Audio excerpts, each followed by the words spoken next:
पालकमंत्री पदावरून महायुतीच्या स्थानिक नेत्यांमधला वाद अगदी विकोपाला गेल्याचं पाहायला मिळत आहे। रायगडच्या पालकमंत्री पदासाठी भरत गोगावलेंच्या समर्थनार्थ शिवसैनिक इतके आक्रमक झालेत की थेट मुंबईमध्ये येऊन धडकल्याचं सुद्धा आज दिसलं।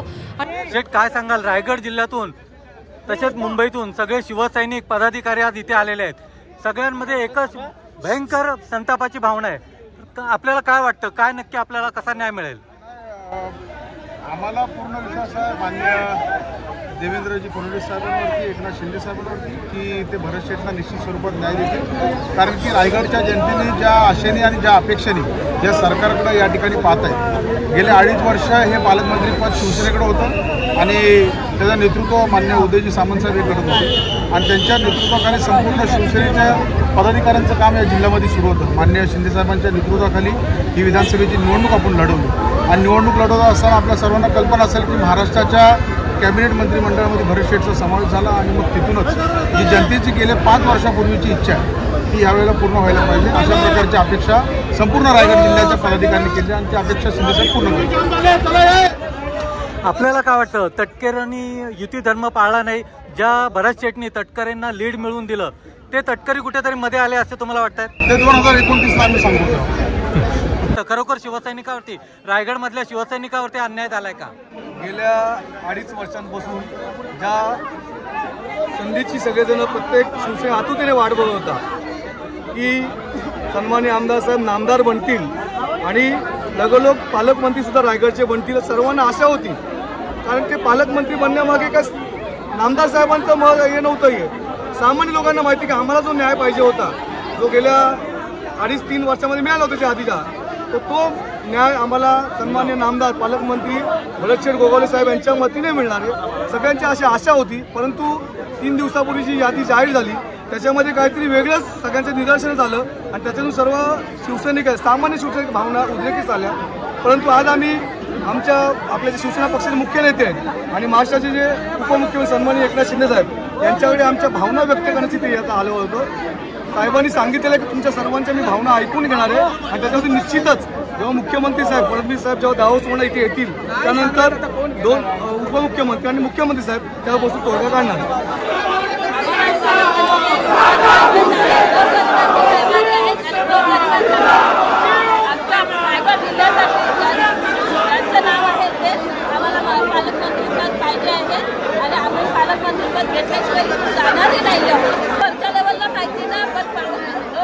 परवापर्यंत जर आम्हाला सांगितलेलं का पालकमंत्री पद तुम्हालाच मिळणार तर मग अचानक आम्हालाही कळणं गरजेचं आहे का किती वर्ष झाली की जेणेकरून जर युतीचा धर्म आहे तर महायुतीचा धर्म हा पाळला गेला पाहिजे, सर्वांनी पाळला गेला पाहिजे जसं आम्ही पाळतो। ज्या तटकरेंवरती काही वर्षापूर्वी बीजेपीतून भ्रष्टाचाराचे आरोप करण्यात आले, असं असताना सुद्धा एक स्वच्छ नेतृत्व असलेल्या माणसाला भरत शेठ गोगावले यांना मंत्रिपद दिलं नाही, तर याबद्दल आपल्याला काय वाटतं?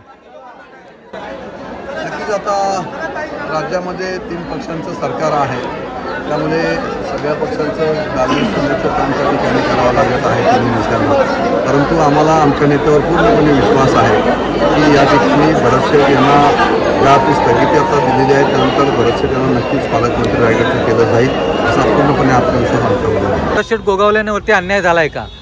निश्चितच एकंदरीत आपण सगळ्यांना पाहतोय गेले 20 वर्ष म्हणजे 4 टर्म या महाड विधानसभा मतदारसंघाचं नेतृत्व आमचे भरत शेठ गोगावले हे करतायत आणि याही वेळेला आज 4थी वेळ आहे खऱ्या अर्थाने आणि ह्या 4थ्या वेळेला खऱ्या अर्थाने त्यांनी ऐतिहासिक महाविजय मिळवलेला असं नेतृत्व आणि कर्तृत्व भरत शेठ गोगावले आहे। आणि प्रामुख्याने आमची मागील 1-2.5 वर्षांपासून आमची ही मागणी होती की आपले भरत शेठजी गोगावले आहेत हे खऱ्या अर्थाने आता पालकमंत्री झाले पाहिजे। आणि निश्चितच आपण पाहिलं की या वेळेला